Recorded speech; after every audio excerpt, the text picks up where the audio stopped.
Alors, nous reprenons nos travaux. Je vous rappelle que la Commission est réunie afin de poursuivre les auditions publiques dans le cadre des consultations particulières sur le document de consultation intitulé « Cible de réduction d'émissions de gaz à effet de serre du Québec pour 2030 ». Ce soir, nous entendrons l'Association québécoise de la production d'énergie renouvelable, Vivre en ville et l'Association pétrolière et gazière. Je souhaite donc la bienvenue pour notre premier groupe d'invités, l'Association québécoise de production d'énergie renouvelable. Vous avez 10 minutes pour faire votre présentation. Par la suite, nous aurons une période d'échange avec les membres de la Commission. Je vous demanderai, pour les fins de l'enregistrement, de vous présenter et de présenter la personne qui vous accompagne. Et vous avez la parole. Merci beaucoup, Monsieur le Président. Monsieur le Ministre, Mesdames et Messieurs les députés, mon nom est Daniel Giguère. Moi, je suis président du Conseil d'administration de l'Association de la production d'énergie renouvelable et je suis en compagnie du président directeur général de notre association, Monsieur Jean-François Samré. Donc, on vous remercie beaucoup de nous recevoir en ce début de soirée.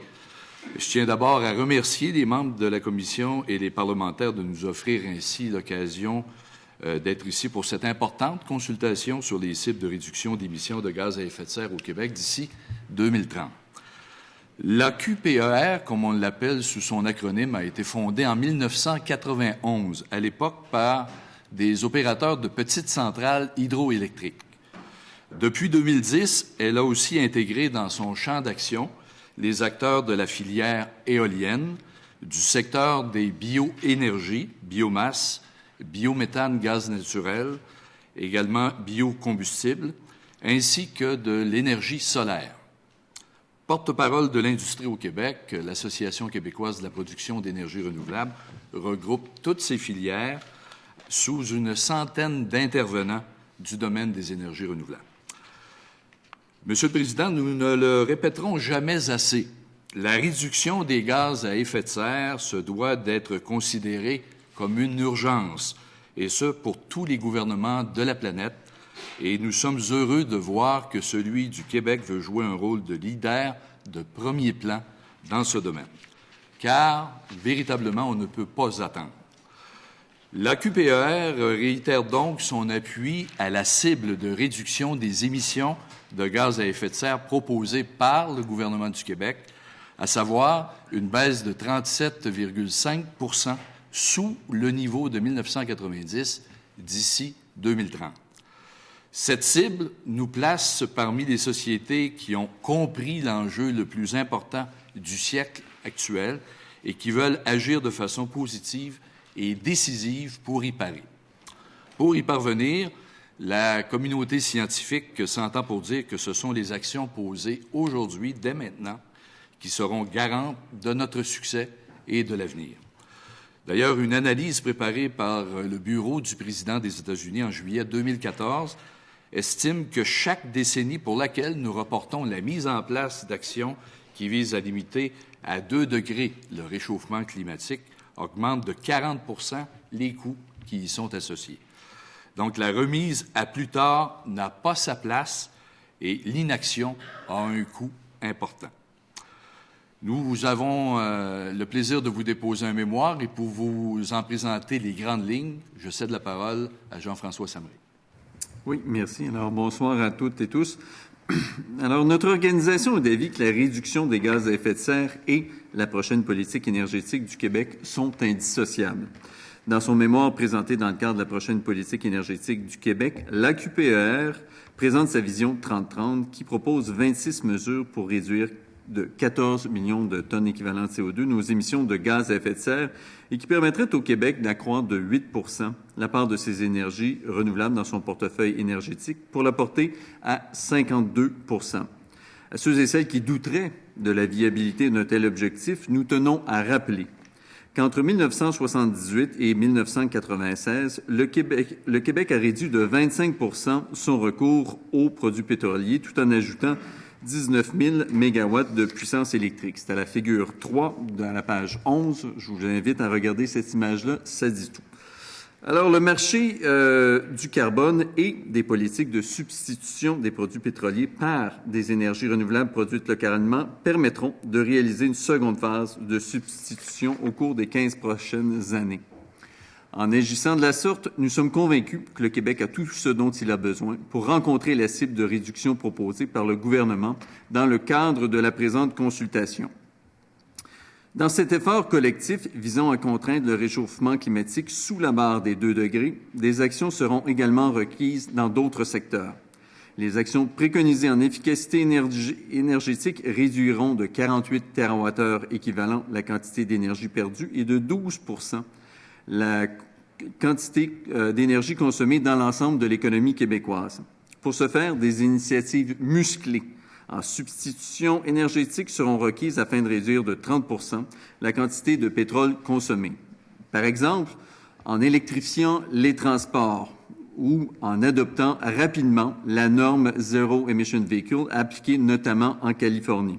En valorisant du biométhane, gaz naturel renouvelable dans les transports et les procédés de chauffage industriel, en utilisant de la biomasse pour répondre aux besoins de chaleur au lieu d'avoir recours au mazout, en établissant une teneur minimale en biocombustible produit au Québec dans l'essence et le diesel consommé, en remplaçant les centrales et unités de production encore alimentées au mazout lourd ou au diesel par des énergies renouvelables.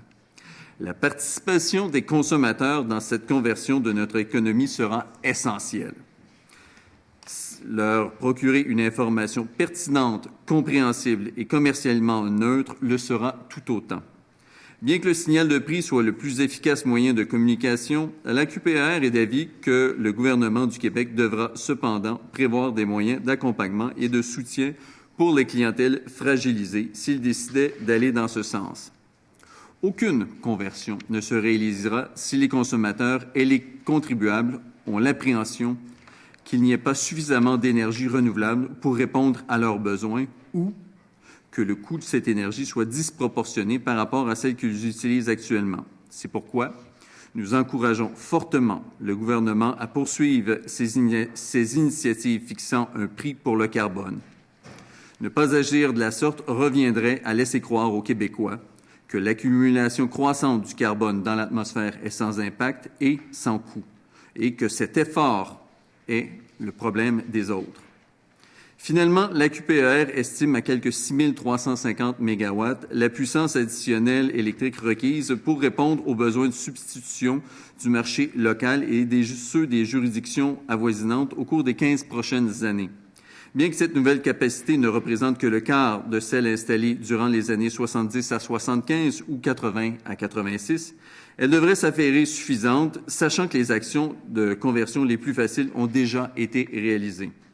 En réalisant la vision 30-30, le gouvernement du Québec obtiendra des investissements non étatiques de l'ordre de 30 milliards de dollars, le maintien, voire l'accroissement des emplois dans le secteur des énergies renouvelables, ainsi que des retombées économiques et financières pour l'ensemble des régions de la province. Nous avons donc le pouvoir de vitaliser au Québec vitaliser le Québec au niveau économique, social et environnemental à long terme, tout en rendant possible l'atteinte des cibles de réduction de GES proposées par le gouvernement du Québec. Le Québec se distingue de nombreux États comparables, particulièrement en Amérique du Nord, en raison de sa plus faible empreinte carbone. Ceci tient principalement au fait que la quasi-totalité de sa production d'électricité provient de sources d'énergie renouvelables, peu émettrices de GES, telles l'hydroélectricité, l'éolien et la biomasse. Nous pouvons être fiers de ce leadership et nous devons continuer à être des précurseurs en la matière en poursuivant notre substitution du pétrole par des énergies renouvelables.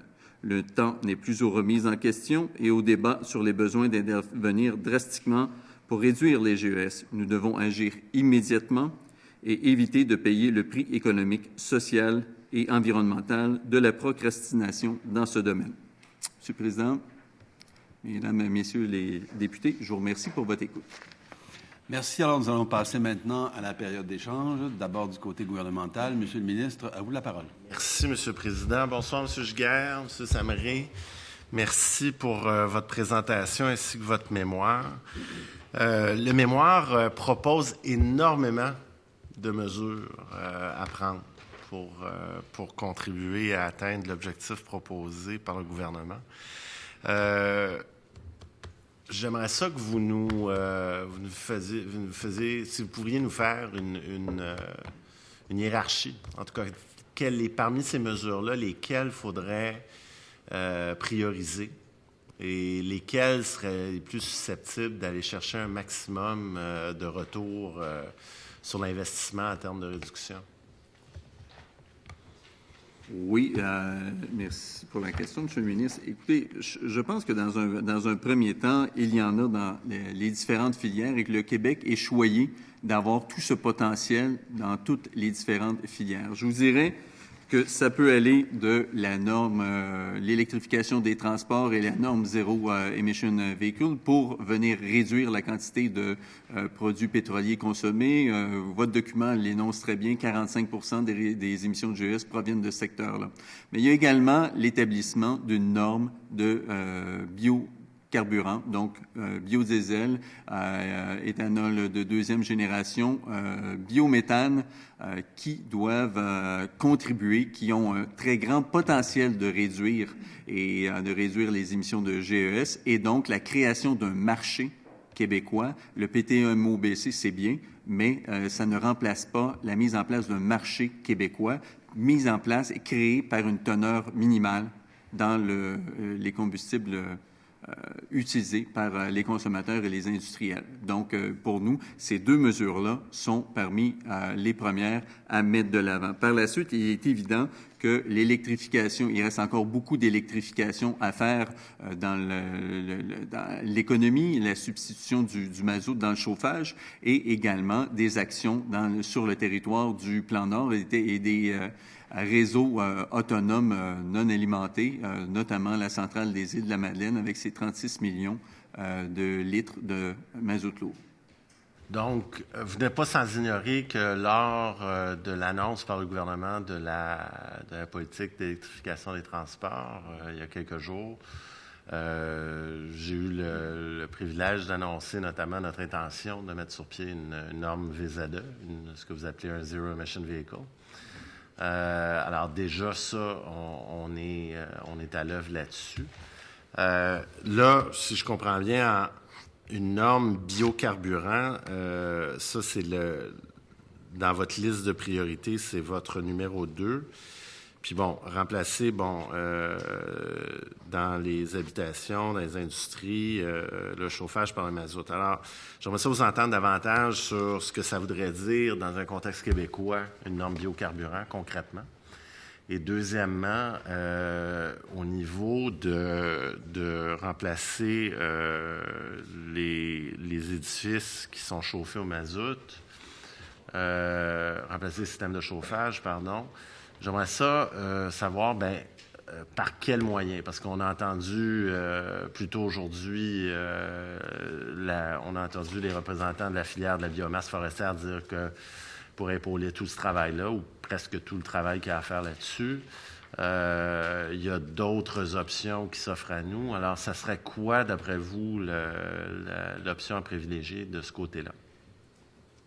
Je pense que dans un premier temps, il faut que ce soit des mesures qui fassent du sens et qui sont socialement acceptées localement. La biomasse fait partie des filières d'énergie renouvelable que représente l'ACPER et il est évident que dans une région forestière, l'utilisation et la valorisation de la biomasse forestière dans le remplacement du mazout pour le chauffage va être une mesure qui va faire du sens puisque localement, elle va créer une économie circulaire. Donc, pour nous, c'est quelque chose qui va de soi. L'utilisation, donc par la suite, à votre autre question sur comment est-ce qu'on le ferait, il est évident que le marché américain, lui, est allé avec des RINs, donc des crédits verts pour les produits pétroliers qui ont facilité énormément, qui ont abaissé le coût aux consommateurs et qui ont permis de valoriser les biocombustibles. Je pense qu'au Québec, d'une part, en ayant le marché du carbone qui donne un signal clair sur quel sera et prévisible à l'industrie, c'est un élément fondamental, la prévisibilité donne un signal clair d'où s'en va le marché. En même temps, permettre la substitution de ces biocombustibles-là par une norme, d'une teneur minimale, donc un blending de ces biocombustibles ou du biogaz dans le réseau, biométhane dans le réseau gazier, va être une façon d'accroître. Le modèle, la Suède, notamment dans la région de Göteborg, utilise autant le biométhane que le gaz naturel produit à partir de biomasse, qui est transformé en gaz naturel. Donc, tout ça a été fait par une teneur minimale locale. Et donc, c'est une façon d'accroître et de stimuler le marché. À l'ACPER, nous croyons fortement qu'un marché créé va donner le meilleur signal, un signal prévisible et un signal sur lequel autant les décideurs que les investisseurs vont pouvoir prendre des décisions éclairées. Tout ça chapeauté par un marché du carbone qui, lui, presse les gens d'agir et que les premiers acteurs sont les bénéficiaires. Le député de Maskinongé. Beaucoup. Donc, bonsoir, messieurs. J'aurais une seule et unique question, mais bien complexe ou très à développement. Écoutez, on a entendu d'autres groupes qui avaient une crainte sur le développement économique au niveau de la cible, qui la trouvaient trop élevée et pouvaient considérer qu'il aurait pu avoir des atteintes à l'économie du Québec en ayant une cible aussi élevée. Vous, bien au contraire, vous trouvez que la cible est justifiée et que, contrairement à ce que d'autres groupes disent, qu'elle va engendrer du développement économique, et ce, dans toutes les régions du Québec. Ce qui m'a beaucoup plu et ce que j'ai bien aimé entendre de vous, et j'aimerais que vous nous donniez des exemples de types de développement et dans diverses régions du Québec qu'il peut y avoir grâce à l'émission d'une cible de 37,5 %. Oui, bien, écoutez, effectivement, nous, on croit que l'énergie et le développement, la vitalité des régions vont de pair. À titre d'exemple, la grande région de Montréal ou la région de Québec a plusieurs attraits, plusieurs attributs, mais là, de la population et donc des matières putrescibles. Ces matières putrescibles-là peuvent être transformées en biométhane et valorisées dans des flottes de véhicules. C'est une des énergies. Tant qu'il y a des humains, il y a des matières putrescibles et de l'agriculture, il y a des matières putrescibles. D'autres régions, on va avoir l'écoulement de l'eau qui va permettre d'avoir de l'hydroélectricité. Dans d'autres régions, j'étais, M. Simard, justement, dans votre région la semaine dernière, il y a de la foresterie. Et avec la foresterie, une foresterie durable, on peut également, avec les écorces, les résidus de coupe et tout, on peut faire du chauffage. On peut également faire des biocombustibles qui peuvent être utilisés localement et qui peuvent créer une économie circulaire également dans la foresterie. Imaginez le secteur de la foresterie québécois, une certification durable qui en même temps utilise des biocombustibles diesel durable, donc ça fait vraiment une économie circulaire. Il y a l'utilisation du vent pour également la production éolienne. Il y a le soleil qui est là. Dans toute la vallée du Saint-Laurent, c'est peut-être une chose qu'on oublie, mais il y a plus de rayonnement solaire là qu'il y en a à Paris ou à Berlin. Et donc, ce sont des formes d'énergie qui sont présentes. Donc, il y a des énergies renouvelables sur l'ensemble du territoire québécois et chaque région, chaque municipalité, chaque MRC peut y trouver quelque chose qui peut lui permettre d'avoir une économie locale dynamique et qui permet de également créer des emplois locaux et du développement économique durable. Pardon. Monsieur le député de Mégantic. Si. Vous nous avez montré un tableau, votre tableau diagramme de 5K à la page 12 avec les économies et dans le bas de la page, on peut y noter plusieurs changements significatifs. Par exemple, l'énergie perdue est réduite de 48 TWh, l'énergie renouvelable représente 52 %, etc. Est-ce que vous avez un estimé du coût et de l'échéancier? Parce que oui, on est bien d'accord, mais premièrement, est-ce qu'on a les ressources financières? Est-ce qu'on a les ressources humaines? Parce qu'il y a beaucoup de projets dans l'affaire. Là. Si on regarde votre diagramme, là, on a beaucoup de projets. Est-ce qu'il est humainement possible de réaliser l'ensemble de ces paramètres-là, d'économiser le 48 TWh d'énergie perdue, etc., et d'arriver en 2030 avec le 37,5 %? Puis si oui, est-ce qu'on sait combien ça va nous coûter tout ça? Là? La réponse est qu'on a fait une simulation très poussée des actions qui sont là. La réponse est que si on commence au 1er janvier 2016, si on a les politiques claires et les signaux clairs pour l'investissement, la réponse est oui. C'est possible, c'est faisable. Il s'agit d'un plan d'investissement de 30 milliards, 2 milliards par année, qui équivaut à environ 2 de GES qu'il faut réduire annuellement. Donc, ça, c'est une chose. D'autre part, bon nombre de ces énergies renouvelables-là sont à coût compétitif avec la grande hydroélectricité qu'on produit aujourd'hui. Mais il y a une chose qui est certaine, qui est dans le mémoire préparé par la Maison-Blanche pour le président américain et qui induit que le coût social du carbone, faut pas l'oublier. Donc, ne pas agir aujourd'hui, ça a un coût. Dire combien ça va coûter, c'est une chose. Comme je vous dis, l'électricité est à coût comparable. Pour les biocombustibles, 35 $ le gigajoule, c'est le prix auquel doit sortir le biodiesel et c'est faisable avec les technologies d'aujourd'hui dans la mesure où on peut obtenir des approvisionnements de long terme sur la biomasse forestière. Mais oui, c'est possible. Mais j'y reviens là-dessus. Quand on fait l'analyse du coût, c'est vraiment ce que le département de la Maison-Blanche identifie, c'est qu'il y a une dysfonction dans le marché sur les combustibles fossiles qui enlève les externalités, donc le coût sur la santé, le coût sur le climat, et tout ça est complètement retiré de l'analyse. Or, pourtant, l'Assemblée nationale, le budget et tout, le coût des infrastructures, la politique de résilience sur le long terme, d'adaptation au réchauffement climatique, ce n'est pas gratuit. Il va y avoir des programmes d'infrastructure pour refaire des égouts, des aqueducs, des ponceaux. La région de Rivière-au-Renard, par exemple, en 10 ans, ils ont refait 2 fois le pont parce qu'il est parti par des crues une fois en 200, une fois en 500 ans. Ils les ont eu 2 fois en 10 ans. Donc, c'est un coût social, ça également, et il ne faut pas le perdre de vue. Donc, la réponse, c'est ça se fait. Ça se fait à coût compétitif, mais dans votre analyse de coût, il faut également prendre en compte que l'inaction n'est pas gratuite. Ce que vous nous dites en français, c'est que 40 du PIB du Québec, c'est 150 milliards. Retardé de 10 ans, c'est 15 milliards par année. Donc, pourquoi pas mettre 2 milliards pour éviter le problème? Je vous dis, c'est que par le plan qu'on amène là, c'est faisable à des coûts qui sont présents. Ça stimule l'économie et donc, oui, ça peut être fait.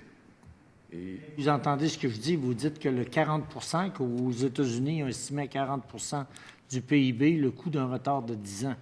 Au Québec, le PIB de 375 milliards, 40 c'est 150, donc c'est 15 milliards par année sur 10 ans. Donc, on choisit le 2 au lieu du 15. OK.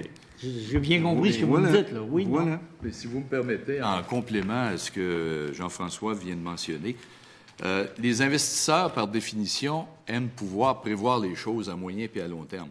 Donc, pour investir des sommes parfois importantes. Et dans ce cadre-là, le domaine des énergies renouvelables est prêt. Les producteurs privés d'énergie renouvelable de différentes filières sont prêts à investir et à s'engager dans des plans dans la mesure où les cibles et les engagements d'un gouvernement sont clairs en la matière. Et ça, vous allez trouver des gens prêts à investir. D'ailleurs, la simple filière éolienne, au cours des 10 dernières années au Québec, a généré plus de 5 000 emplois directs. Donc ça, c'est des centaines de millions, des retombées économiques locales et régionales très importantes. L'énergie renouvelable, c'est à géométrie variable. On a mentionné il y a quelques instants que ce soit dans le domaine de la forêt, dans le domaine de l'éolien, des petites centrales hydroélectriques, du biométhane, du biogaz.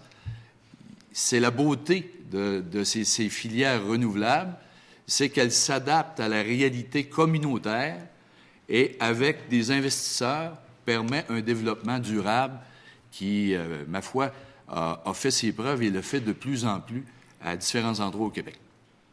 Donc, ces investisseurs-là veulent être des partenaires de la réussite des objectifs du gouvernement. Merci. Nous passons maintenant au bloc de l'opposition officielle. J'invite Monsieur le député de Terrebonne à poser ses questions. Merci beaucoup, Monsieur le Président. Merci beaucoup, Monsieur Giguère, Monsieur Samret, d'être présent avec nous aujourd'hui. Merci aussi, surtout pour le nombre de recommandations que vous avez à l'intérieur de votre mémoire. C'est assez exhaustif et c'est très intéressant. Certaines d'entre elles sont surprenantes. On aura l'occasion d'en parler dans quelques secondes. D'autres sont plus traditionnelles, en tout cas si on constate le nombre de discussions que nous avons eues avec d'autres groupes auparavant. Je suis très content de voir que vous accueillez avec enthousiasme là, une cible audacieuse pour le Québec. J'ai compris que 37,5 pour vous semblait suffisant. Certains sont plus craintifs, d'autres plus optimistes et ça nous permet de nous faire une tête.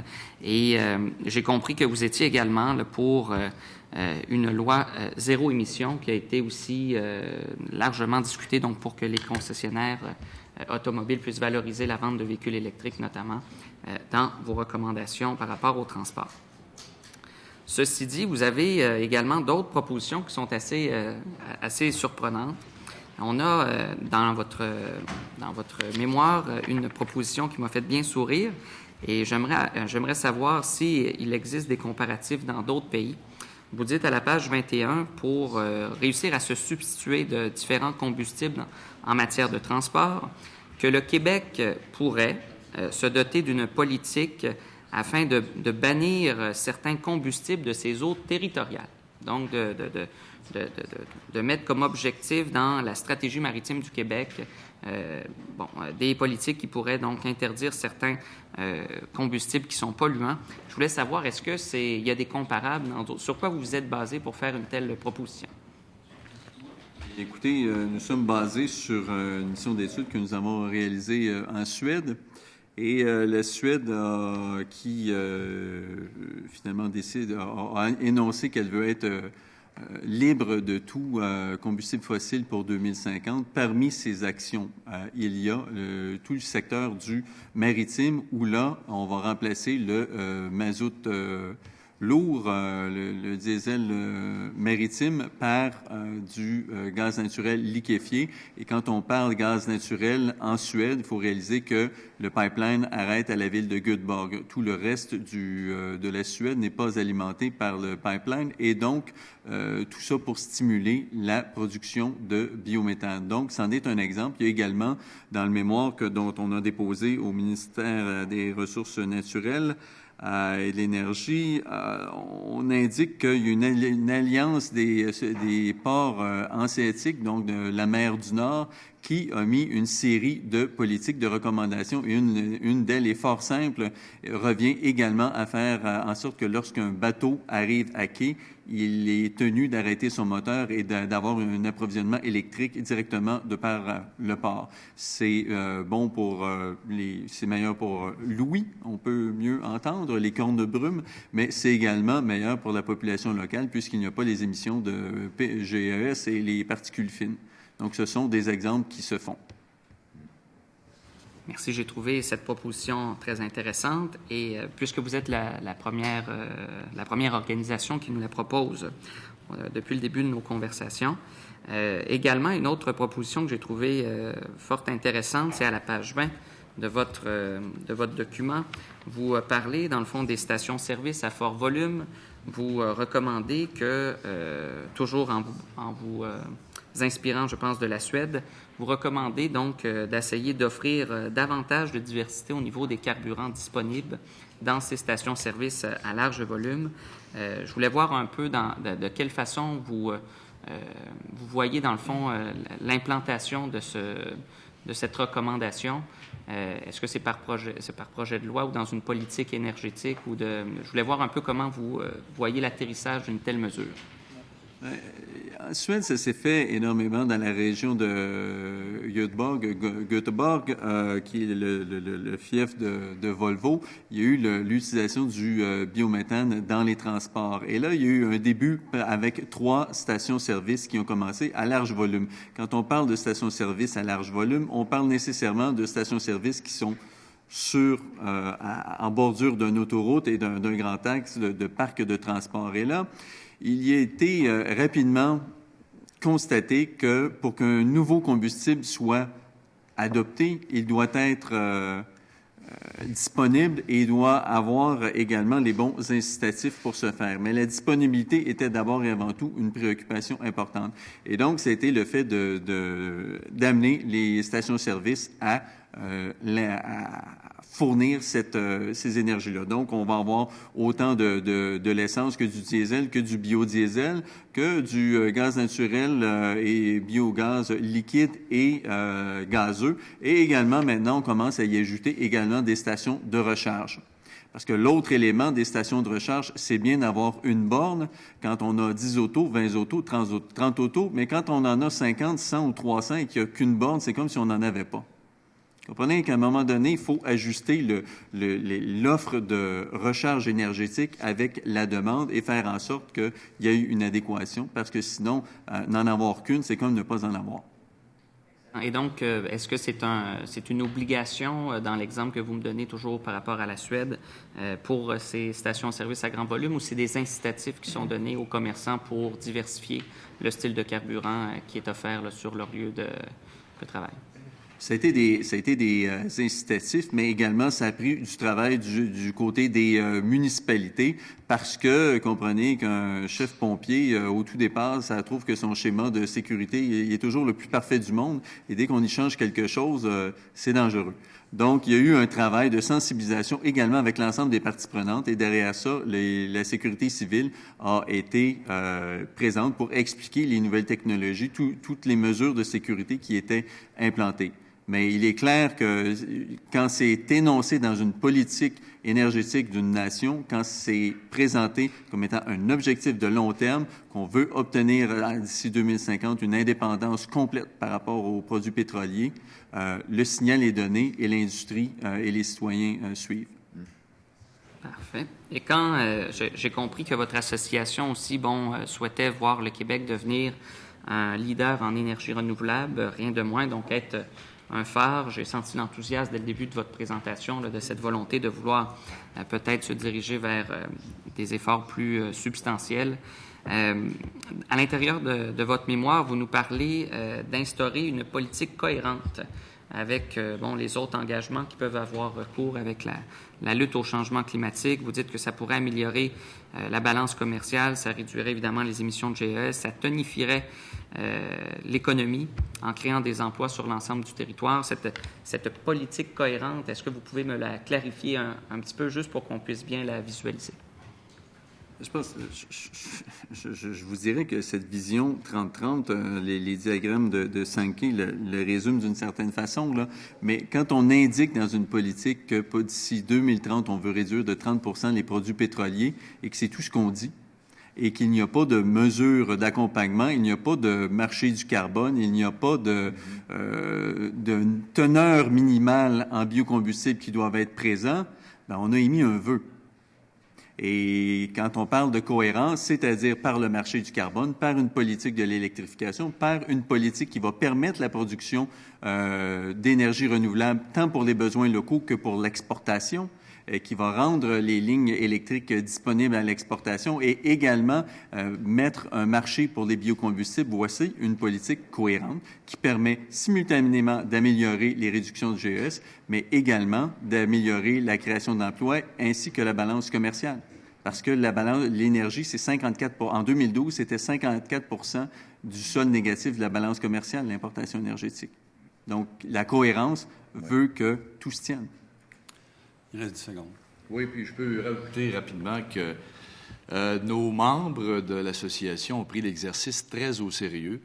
Pour la première fois de son histoire, les différents comités de l'association ont fait un travail en profondeur dans chacun de leurs domaines d'activité pour pousser au maximum la réflexion qui a donné la vision 30-30 de l'Association québécoise de la production d'énergie renouvelable. Et tous ces comités-là sont en concertation vers le même objectif qu'on vous présente. Donc, Merci. Vraiment, vous avez toute une filière renouvelable, pas seulement dans un domaine, mais dans différents domaines. Merci. Nous passons maintenant au deuxième groupe d'opposition. Monsieur le député de Masson. Merci, Monsieur le Président. Merci, messieurs, d'être ici avec nous ce soir. Vous savez, votre mémoire, elle est très bien construite, et puis vos 26 mesures sont très intéressantes les unes des autres. En fait, je trouve qu'une approche scientifique, là, quand même, c'est quand même... ce que vous avez fait, moi, je dois vous le dire, là, moi, j'achèterais ce plan-là. Tu sais, je veux dire... bref, ceci étant dit, j'aimerais qu'on parle On va aller vers la fin tout de suite des mesures. La mesure 24, vous avez parlé, dans le fond, que vous aimeriez qu'on regarde à avoir les normes d'urbanisme afin de prévoir l'installation de concentrateurs solaires ou de panneaux photovoltaïques sur les toits des édifices. Vous n'avez pas, j'imagine, vous n'avez pas chiffré chaque mesure individuellement, là, mais je veux dire, ça, selon vous, c'est au niveau du Québec, c'est une priorité qui nous permet en fait, tu sais, cette mesure-là, elle compte pour combien? Est-ce qu'on peut, vous n'avez pas chiffré chaque mesure individuellement ou? Et on pourrait vous revenir là-dessus, là, mais c'est faisable. On peut vous revenir là-dessus, mais ce qu'il faut comprendre derrière ça, c'est que le rôle des municipalités va être très important dans l'atteinte des réductions de GES, mais également dans la conversion de l'énergie au Québec, là. Et dans plusieurs municipalités, il y a des règles qui font en sorte que la maison doit être présentée, la porte doit être perpendiculaire à la rue, ou qui font en sorte que les panneaux solaires ne sont pas permis sur les toits parce qu'il y a un schéma d'aménagement et ainsi de suite. Et donc là, il y a vraiment un travail de réflexion à faire. Et quand on parle de cohérence à votre collègue, c'en est un élément également, qu'il y a une certaine cohérence, que quand on veut réaliser cet apport-là des énergies renouvelables, il va falloir faire des ajustements à certains endroits. Ce ne sont pas des ajustements qui coûtent quelque chose. Ça n'a pas un coût pour l'État de dire nous permettons l'installation dans telle et telle condition, mais par contre, ça amène une formation professionnelle, ça amène toute une grappe industrielle qui va se charger de faire l'installation de ces panneaux-là, l'inspection et tout ça. Mais pour l'État, ce n'est pas une mesure qui coûte quelque chose, au contraire. C'est créateur d'emplois, c'est un effet multiplicateur. Parfait. Si je reviens au transport puis à l'électrification des transports, on sait, présentement, c'est 100 000 véhicules d'ici 2020, mais on veut aller jusqu'à 300 000 véhicules électriques d'ici 2026. Selon vous, là, est-ce que c'est réalisable? Est-ce que ça prend absolument une norme zéro émission comme la Californie a fait, un peu ce que le ministre a dit qui est dans son intention qu'il veut instaurer ici au Québec? Pour atteindre 300 000 véhicules, est-ce qu'on fait seulement l'électrification des transports ou ça nous prend une norme zéro émission? Moi, je vous dirais que quand on y va avec une telle norme, ce qu'on impose, et ça a fait l'objet de nombreuses discussions en Californie par le Clean Air Group, mais enfin, ce qu'on impose, c'est l'obligation d'avoir des véhicules dans les salles de montre. Et quand il y a des véhicules qui sont dans les salles de montre, ils sont vendus. Et quand ils sont vendus, ils vont briser à un moment donné. Et donc, ça sous-entend qu'il va falloir qu'il y ait des mécaniciens, mécaniciennes, de la formation qui soit faite. Et donc, c'est l'ensemble de cette économie également qui doit se mettre en place et ne pas avoir une telle norme revient tout simplement à aller sur le bon vouloir, mais n'amènera pas de formation professionnelle. Et là encore, ce sont des nouveaux emplois qui sont créés. Mais, excusez-moi, mais en Californie, c'est pas plutôt... ils ont imposé un quota de vente. Tu sais, vous autres, vous venez de parler là, d'avoir des véhicules disponibles en salle de montre. Et il me semble, moi, je vois une nuance ou une différence en voulant dire, si on impose d'avoir certains véhicules disponibles, dans le fond, on n'impose pas la vente, on fait juste imposer un inventaire. Puis à ce moment-là, par le fait même, on s'entend que le commerçant, il va vouloir le vendre parce qu'il ne veut pas supporter l'inventaire. Mais je veux dire, moi, je vois une nuance entre imposer un quota de vente et puis imposer une disponibilité. Je pense que dans un premier temps, il faut qu'il y en ait pour les ventes. Avoir un certain pourcentage de ventes, c'est également, mais avec les bons signaux, avec les bons incitatifs, avec le fait de, comme on a rendu disponible le jugement de la Cour européenne par rapport à la Norvège sur la politique d'électrification des transports. C'est un document que je vous invite à lire qui est très éclairant. Je pense qu'avec des politiques publiques qui sont sans véritable coût, on rend attrayant le véhicule électrique et donc, ce faisant, on peut progressivement y mettre un quota minimal. Tout comme la Californie, dans la ville de San Francisco, ont donné 3 ans à l'industrie du taxi pour virer au complet la flotte puis la convertir électrique ou hybride. Là. Ils ont donné 3 ans pour ce faire. Il reste quelques secondes. Alors, nous passons maintenant au dernier bloc. J'invite la députée de Sainte-Marie-Saint-Jacques à poser des questions. Merci, M. le Président. Bonsoir, messieurs. Je pense que vous avez été clair d'entrée de jeu qu'on ne peut plus se permettre d'attendre, qu'il y a une nécessité d'agir dès maintenant et que chaque année où on attend, c'est une année où soit nous, si on a la chance d'être encore là, ou nos enfants vont se trouver à le payer pas mal plus cher. Cette urgence d'agir-là, je pense qu'elle est partagée par l'ensemble des gens qui viennent nous rencontrer et je pense que vous proposez une multitude de solutions. Vous avez parlé et vous avez des propositions sur toute la question des matières putrescibles. On apprenait dernièrement qu'on va retarder encore de 3 ans les usines de biométhanisation, si je ne m'abuse. Est-ce que pour vous, ça fait partie de la cohérence que vous vous attendez? Je vous dirais que derrière ça, notre recommandation, elle est très claire sur le fait qu'il faut établir un marché pour les bioénergies. Le biométhane en est un, et que de mettre un programme comme le PTMO-BC qui subventionne la capitalisation, c'est une chose, mais permet à développer un marché qui va lui-même permettre à l'infrastructure de s'autofinancer et à la municipalité ou à l'opérateur d'assumer ses frais et ses frais de financement, c'est la solution idéale. La Suède a fait le virage à la biométhanisation en créant un marché avec des sommes très peu importantes. Et donc, l'important, c'est de créer un marché. C'est ça au Québec en 2 secondes, j'imagine? On impose une norme pouvant aller jusqu'à 5 % de biométhane énergie renouvelable dans le gazoduc de distribution. On passe un règlement et lorsque les distributeurs gaziers vont à la Régie de l'énergie, vont être tenus de rencontrer cette norme-là et devront se procurer à un prix d'appel ce gaz-là pour l'inclure dans leur réseau de distribution. Merci beaucoup. Alors, merci pour votre contribution à nos travaux. Je suspends les travaux quelques instants afin de permettre à nos prochains invités de prendre place.